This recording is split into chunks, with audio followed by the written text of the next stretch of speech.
Baiklah, saya Devi Nopriani, NIM 2013040075. Di sini saya akan menjelaskan tentang pembaharuan Islam di Minangkabau.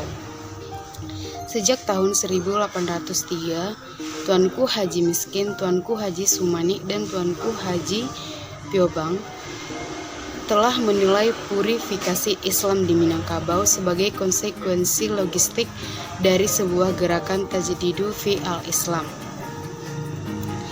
Sebagai bibit unggul yang mereka sebarkan di pinggiran Minangkabau yang dilanjutkan oleh Tuanku Imam Bonjol, Tuanku Tambusai, dan Tuanku Rawo. Gerakan yang mereka gumuli dimasyhurkan orang sebagai gerakan Padri sejak tahun 1821 sampai 1837. Gerakan pembaharuan Islam yang dikenal dengan istilah gerakan tajdid dengan berbagai predikat bagi para pelakunya seperti reformisme, puritanisme, serta modernisme yang sesungguhnya merupakan salah satu bentuk implementasi nilai Islam setelah Nabi Muhammad SAW wafat. Ide gerakan ini dilandasi oleh dua hal. Yang pertama yaitu keyakinan akan universalitas Islam yang membawa rahmat bagi semesta alam. Pemikiran yang dilakukan oleh Syekh Muhammad Jamil Jambe, Syekh Abdullah Ahmad, dan Syekh Abdul Karim Amrullah tidak dapat dihapus dari beberapa hal yang melatar belakanginya. Yang pertama yaitu pengaruh pendidikan yang dilaluinya. Yang kedua yaitu berkembangnya taklid bid'ah dan kufarat di kalangan umat Islam di Minangkabau. Yang ketiga, semboyan adat yang mengatakan adat basandi syarat basandi kitabullah tidak dapat dilaksanakan secara konsekuen oleh pemimpin adat dalam mengurus anak kemenakan, kampung dan nagari atau masyarakat. Yang keempat yaitu sistem pemerintahan kolonial Belanda yang sangat merugikan umat Islam dalam mengembangkan ajaran Islam.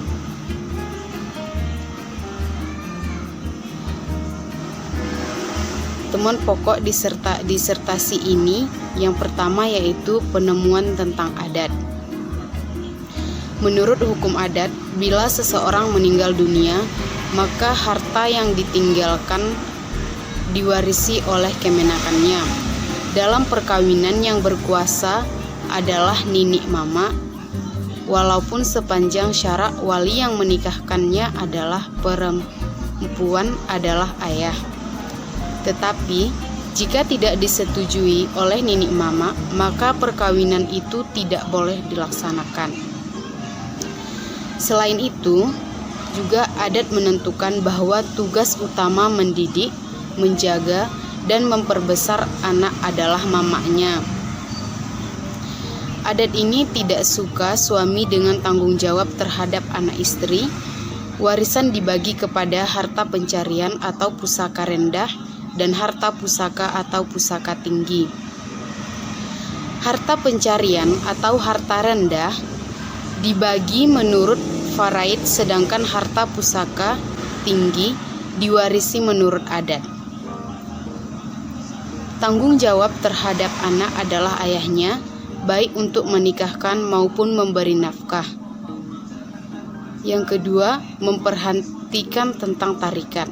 Tarikat adalah bagian dari tasawuf, yang menurut mereka adalah salah satu aspek ajaran Islam. Dengan mengetahui dan mengamalkan tasawuf, jiwa seseorang akan bersih, terjauh dari sifat-sifat jelek, dan akan memiliki sifat-sifat terpuji. Pada saat pembaharuan Islam di Minangkabau, terjadilah Perang Padri. Penyebab Perang Padri ini dikarenakan adanya pertentangan antara kaum Padri dengan kaum adat. Kala itu muncul gerakan Wahabiyah di Sumatera Barat yang bertujuan untuk memurnikan kehidupan Islam oleh kaum Padri. Hanya saja kaum adat merasa tak sejalan. Pemerintah kolonial pun mendukung kaum Padri dan melakukan perjanjian di mana pasukan Belanda menduduki beberapa daerah di Sumatera Barat. Peristiwa inilah yang mengawalinya terjadinya Perang Padri. Di tahun 1821, pemerintah Hindia Belanda mengangkat James Dupuy untuk menjadi residen di Minangkabau.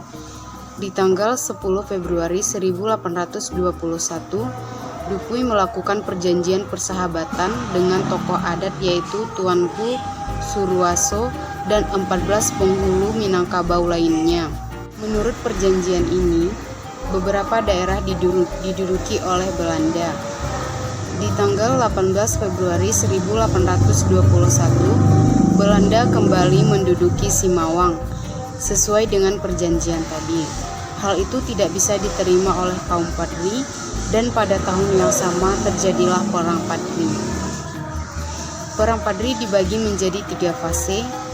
Fase pertama yaitu dilakukan di tahun 1821 sampai 1825. Fase yang kedua dilakukan pada tahun 1825 sampai 1830 dan fase yang ketiga dilakukan di tahun 1830 sampai 1837.